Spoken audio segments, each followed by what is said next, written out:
Hi, my name is Vivek. I work in the research team. So my talk today is going to be about, can you tune my car? This is a question that I get at least once a week on Discord.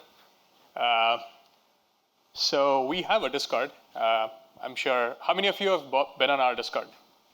Okay. And we have a development tuning channel. How many of you have been on the tuning channel? Okay, great. So if you go to the tuning channel, you see a lot about good tuning, bad tuning, and ugly. Maybe not ugly, just good and bad. So if you're new to openpilot or new to Discord or new to the channel, you might be wondering what exactly needs tuning, right? So everything that we spoke about today, we never really spoke anything about tuning something. So what exactly needs tuning? And for that, you have to understand, how is your car different when it comes to openpilot? Like, how are cars different with respect to openpilot? So these are some of the brands that we support. So some ways in which cars are different are, the wheelbase is different. And the wheelbase is the distance between the front and the rear wheel. So as you can imagine, different cars have different sizes, so the wheelbase is different. They also have different widths. And as a consequence, they also have different masses. Like some cars are light, some cars are heavy. We support from like tiny cars to like the Ram, and they're quite different in that way. Cars are also different when it comes to other things like steering ratio.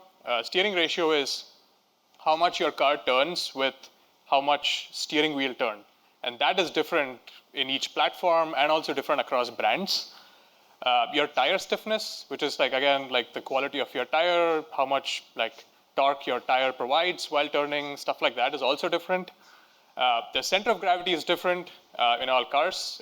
Depends on how many people are in the car and stuff like that. And then actuator lags. So each brand and each platform have different ways of processing the signal that we send to the car. So when we say, okay, do this maneuver or do this turn, there is some internal processing happening in the car, and then it actually actuates that in the final actuator, and there is a lag, which is also different for different brands. So all of these things are different. So to understand how these differences in cars manifest, let's look at this example. So these are three cars: the Honda Fit, the Toyota Corolla, and the Ram. All of them are quite different, as you can see the images. So let's focus on lateral movement, right? So let's assume all cars are moving at 20 meters per second. All of them have a 10-degree steering angle, and they're all traveling on a flat road. So this is the trajectory that these cars would take. So this is the y versus x. So if you start at the same position, this is what the cars would do under the same instructions. So I guess right now it's clear that we need to really understand what exactly happens when you give instructions to cars. So how do we actually learn these things? We learn these things using something called the vehicle model. So to understand the vehicle model, let's look at some high school physics. So you're turning, you're in a car and you're about to go to a turn. So this is the front view. So let's assume that the road is banked, and let's also assume there is some wind, because why not? So this is the top view of your car. So your four wheels and your front wheels are turning. So I don't know how many of you are familiar with car dynamics. So this is something that we call a slip angle. The angle between your direction of motion to your heading is called the slip angle, and that determines a lot of the dynamics of your car. So you can see that there are forces that act on the tires. So this is basically something called a bicycle model, which is you assume that your car is a bicycle, which is not a great assumption, but it really works. It's a simplified assumption of your car. And then this is where the center of gravity is, and then you have if you draw all the free body diagram and the forces that act on this object, you end up with something like this. So let's quickly go through this. It looks quite scary, but it's not. So what we have is the desired curvature that we get from the model and from the planner. We know the car has to do something, right, at some curvature, at some speed. So we have the yaw rate. If we make some very generous assumptions about cars and about our dynamics, we can find out from the state space equation we can find what the slip angle is to achieve this particular yaw rate. And when we know the slip angle, we can find the steering angle that you're required to like turn to achieve like the maneuver that you want to do. So this is called the vehicle model. So we have a daemon in openpilot called params_d, which learns all these parameters inside that we spoke about, and then it learns like the dynamics of your particular car.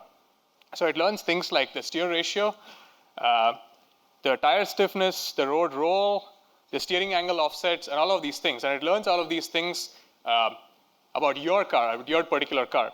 So another interesting thing is that the steering angle offsets is basically, to go straight, you would assume you should keep your steering angle at 0 degree. But that's not true. All cars have some offset. You have to keep your steering angle at like 2 degrees or -2 degrees or whatever. And that depends on your car and how long you've driven it and stuff like that. So this is also something that we learn live while you're driving. A fun fact is that as a consequence of learning all this, we also know when you have a bad wheel alignment, which is if your wheels are aligned badly, and then if you want to go straight, you have to hold your wheel at like a 10-degree angle or something like that. A lot of people come on Discord and they're like, hey, I just installed openpilot. It drives fine, but it it tries to go when the wheel is straight, it tries to go right, and when it's going straight, the wheel is slightly to the right. Is my device broken? And then we tell them what the problem is, and then they come back a few days later saying, hey, about that, I went to a mechanic and he said my wheel alignments were wrong, and then they fixed it, and now my car drives perfectly. So this is something that from your logs and from the tolerances that we know, we can tell you if your car has a bad wheel alignment. Okay, so now we learned all of this stuff. So where do we actually use it? So as you see, we have sensors, which is car agnostic. We have models and planning, which is also pretty much car agnostic. But the actuators are specific to cars. So this is where we convert the car agnostic stuff to the car specific stuff. So we started with a maneuver that we wanted to do, which is like a steering angle. So to achieve the same thing, so we used a traditional PID control. So we have a steering angle, and the car gives us back the steering angle. So we're like, okay, go 10 degrees, and we have a classic PID control to make sure that the car is driving 10 degrees, and then everything is good. So this is the distribution of the lateral acceleration error when you're doing these maneuvers. So it's very important for us to understand how well the car is performing the maneuvers that you're asking it to do. And for that, we have a whole bunch of metrics. But one of the most important is absolute lateral acceleration error. So what do we mean by this? We mean that when the instruction is to perform some maneuver with some lateral acceleration, and the car is doing something else, so what's the difference between these two? And we have to drive this number down. So as you can see, the distribution is like the average is much lower than in turns, which means that while going straight, you're pretty much, it's like error-free, but in turns, it's slightly worse. So this is a metric. Just remember this metric. We'll keep coming back to this again and again. So we had all of this, right? But then we realized that in our fleet, the way we actually give instructions to cars, we don't actually give the steering angle. For like overwhelmingly most of our cars, we give the torque. We give the steering torque that you have to apply to the car. So we realized, wait a minute, we were going about this whole roundabout way of we have the curvature, we do all of these equations, and we find the steering angle, and then we close the loop on the steering angle, and then finally send torque. So we can just like circumvent that and then try to find torque.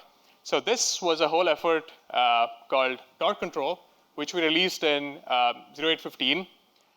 So let's revisit the same maneuver that we did earlier, which is this car doing this turn at this angle.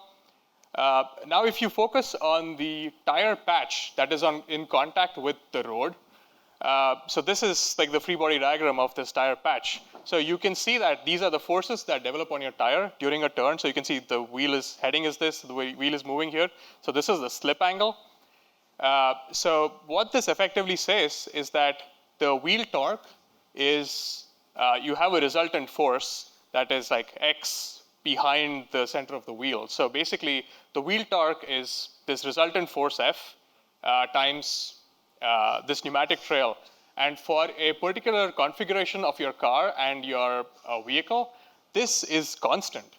So the key insight here was that the wheel torque is proportional to the lateral acceleration that you want to achieve, adjusting for gravity.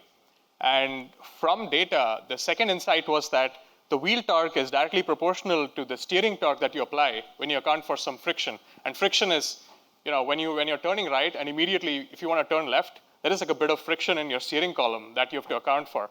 So basically, we can get the wheel, we have a lateral acceleration that we want to achieve, and all we need to do is learn one proportionality factor to directly, to know what command to send to the car. This was great news. So we can find one value which for each platform, and everything is good. We implemented this. So you can see this is the lateral acceleration that is desired, and this is the steering command that we send to the car to achieve this. And this is for a Toyota RAV4, and this looks pretty linear to me. So this is what we implemented in 0815 and torque control, and then this is the result. So again, the same metric, absolute lateral acceleration error for some cars, Toyota Prius, and you can see that the torque control was much better than the simple PID tune for this PID on directly the steering angle. So this was great news. And this is even great because the subtlety is that these higher errors lead to other things that are undesirable, like they lead to more ping-ponging, they lead to like wandering in the lane, they lead to other things like that, which we don't want. So this was great news, and everything looks good here. But then, okay, let's revisit the assumptions that we made. The assumption was the pneumatic trail was like constant for a given vertical load, which means for a given configuration of your car. But then, like even among platforms, even among like Toyota Priuses, like each Toyota Prius is slightly different depending on like how long you've used it, what you put in your car, and stuff like that. The contact tire patch is also quite different. It depends on your quality of your wheels. It depends on how much air you have in your wheels. It depends on which road conditions you're driving on. And the steering column friction depends on your wear and tear of your car and etc. So this is also corroborated by the fact that when we do the same calculation to find the single factor for each platform on every car of that platform, we see that there is like a big difference in the big distribution in the value that is learned. So these are this is the distribution of the factor that I spoke about. And you can see that for even one platform, there is a wide range of values. So we set the value somewhere here in between, and then it's great for people whose cars are like here. But then if people's cars are like here or here, I mean, it's not that great. So this was like the motivation for us to go down this route of, we're not happy with platform averages. We want something tuned for your specific car, the car that you drive. So this inspired this effort called TorqueD, which is auto-tune. So basically what it does is the same thing that we were doing offline on like all the data from a particular platform like the RAV4. Now we do the same computation on your device while you're driving. So when you start driving, we collect data, and then once it meets certain conditions, we use the algorithm that we were doing offline in your car, and then now we have one constant that is learned on your car. And the great thing about it is that if you change your tires next week, or if you refill air, or whatever, if like you put some stuff on top of your car to go somewhere, like it learns live and it adapts live, and then your performance becomes better as a result of that, which is great. So going back to the same metric, so this is for Toyota Highlanders. You can see that the torque control was red, which was already an improvement over the previous generation stuff. But TorqueD was an even better improvement over that, which is great. This means that if your platform has like a bunch of versions where like the versions are different, but they somehow called it the same platform, it's still fine because we don't care about that, and we learn it for your particular car. So let's revisit the assumptions again.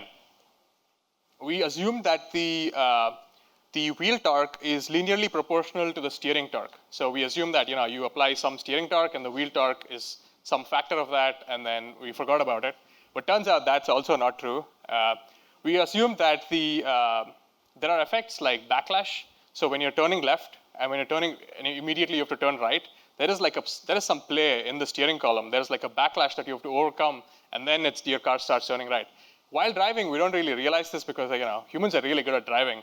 But when you're controlling the car through instructions, you realize there are all these effects at play that you have to account for.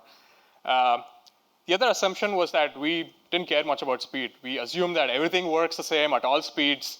Like that's fine. But turns out this is also not true. For some platforms, at different speeds, your car behaves very differently. And this also needs to be accounted for. So for example, if you take the same plot of the lateral acceleration that we desire versus the steering command that you input, this is for the Chevrolet Bolt.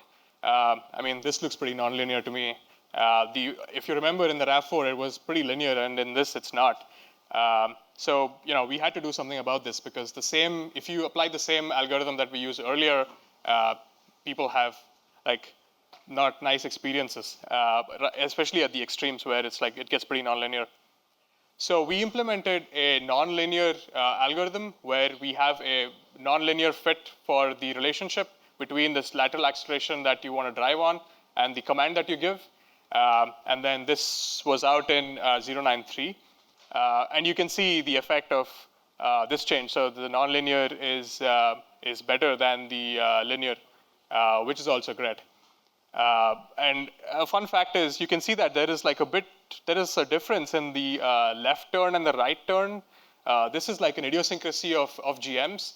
And all these are super interesting things because we can see this at scale. And it's very hard to see this if you have one car. But you can see that the errors are slightly higher for left turns than right turns. It's because in Chevrolets, the left turn is slightly different compared to right turns. And I mean, I don't know why, but it just is. And this also we need to account for.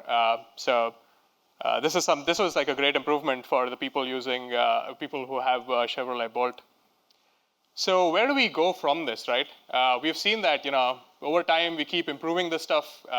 We keep making sure that we move from fleet averages to platform averages, and from platform stuff to each individual cars. So a big effort for that was we released this data set called Comma Steering Control. And this data set is the largest data set of its kind. So what it has is the actual command that you give to the car, which is the steer command, and all the other metadata like the lateral acceleration, the road roll, the velocity, a whole bunch of other stuff. Now this is excellent because this data is something that probably nobody else has. We are in a unique position to have so much data about so many different platforms across different driving conditions, different weather conditions and all of that stuff, and different usages. The cars have different wear and tear.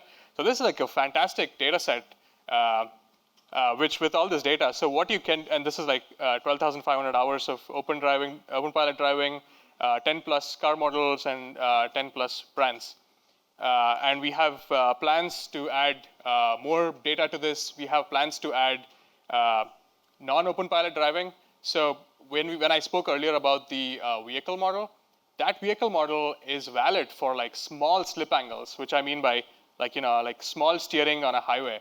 But if you want to do a rapid 180-degree turn, the vehicle model completely breaks down. You can't use the same vehicle model for that.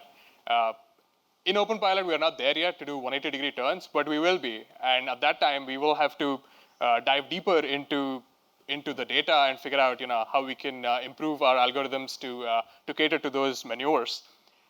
So this data set has all of this information. So some people on Discord have already started using this. So they have some obscure brand that not many openpilot users use.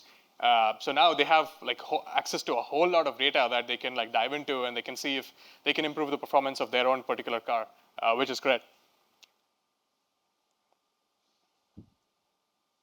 So what is the future for tuning and controls, right?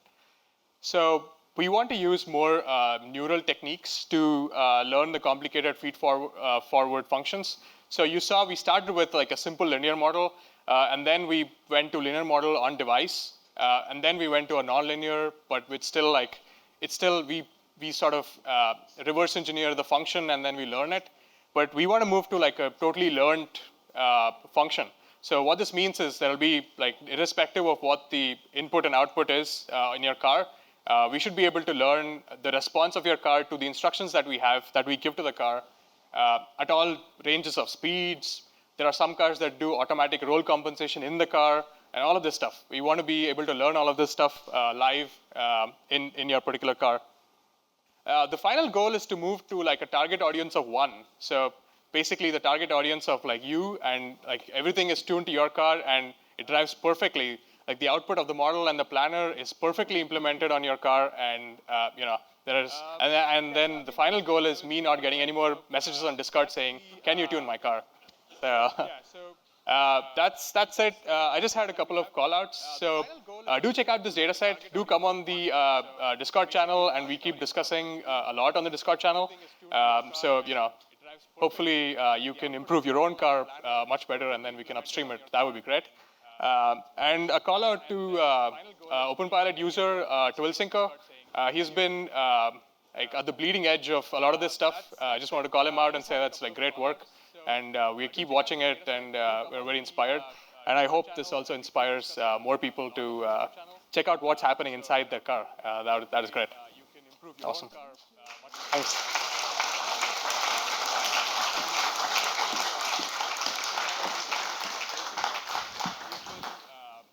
At the bleeding edge of a lot of this stuff, I just wanted to call him out and say that's like great work. If you guys have any questions. All right, we got lots of questions in the front. So are all platforms using the TorqueD already for the automatic tuning, or that still needs to be fleshed out? So all Toyotas, all Hyundais.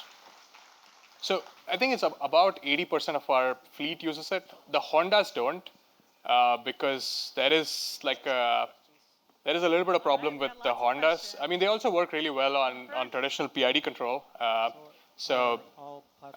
Yeah, I mean, most cars use it, and the plan is to roll it out to all cars. Great. Hello. So is longitudinal going to be in the foreseeable future for auto tuning? Yeah, so that's a good question. So the thing is, the lateral tuning was very much a function of, like, it's very much defined by the vehicle model and the physics behind it. And a lot of the issues that we used to have was not handling the physics properly. But the thing with longitudinal tuning is that it's not much as physics as much as there's a lot of lag, and we don't handle the lag compensation properly in longitudinal, and it's like a bit tricky to go over that. So the problems that are with lateral tuning is very different from the problems with longitudinal tuning. So, I mean, yes, to answer your question, yes, we will have all the parameters learned live in the car, but it won't be part of TorqueD. Like that's like separate. I mean, it's like doing something else. There will be something else like that, which will learn all the parameters required for longitudinal. Gotcha. Thank you. It's like a bit tricky to Great. go over that. So the problems that are with lateral tuning is very different. I think my question is kind of similar to the last question, but how do you deal with like hysteresis, which is like basically actuator lag? Like for longitudinal, you said there's not much been done yet, but for latitude, like is it compensated for in the motion planning, or like? Yeah. So what we call friction is like is a manifestation of this hysteresis effect, which we already handle in openpilot. In TorqueD, we already compute what this the hysteresis component looks like, and we already handle this. So if you see the plots, I don't know if Greg can pull something up. So we have so what we call friction is like. Oh yeah, if you see these plots, so this is from our from the data set. Yeah, so if you see this, so this is from the data set that we released. So the effect there is all hysteresis. I mean, you see the width in the plot, right? And this is already accounted for in TorqueD. And I mean, we have more effects like that, which are not exactly hysteresis, but they have this like sort of discrete jump type of effects, which is more stuff for us to handle. But yeah, I mean, hysteresis is handled in TorqueD right now. What is the optimal model of tire for openpilot 0.9 according to the data? I mean, yeah, that's a good question. So I guess to answer that, there is an optimal model of a tire, and there is a simple and useful model of the tire, which is what we follow. If you ask for the perfect model of the tire, I mean, you can find many textbooks on this one topic on like what is Oh, the sorry, I optimal. meant like the make and model. Like, Oh, I see, I like should see. we be using Michelin or? Oh, I see, I get you, I got you. I'm not sure. The thing is, we don't, from logs, can get the model of a tire, so I guess that's something that we don't have access to. But we certainly understand what sort of, like which platforms have like what sort of effects in following our instructions, and that's something that we can comment on. But yeah, we don't have access to the make and model of the tire. All right, I got a question up front. Many textbooks on this one topic on like what is. Is it on the roadmap to replace the current controls and tuning system with a completely end-to-end machine learning system? Yeah, there is. But I guess it's not to replace, but to build on, which is, as George said, as everybody's been saying, I think iterative improvement is something that is like a core tenet at Comma. So we had something very simplistic, and then we moved to something a little more complex and a little more complicated, and then that's, I guess, the direction it'll be going in. We will have much smarter techniques that learn everything that needs to be learned, like while you're driving, and then yeah. So it won't be like a replacement as much as just building on what we already have. All right, thank you. Give it up for Vivek.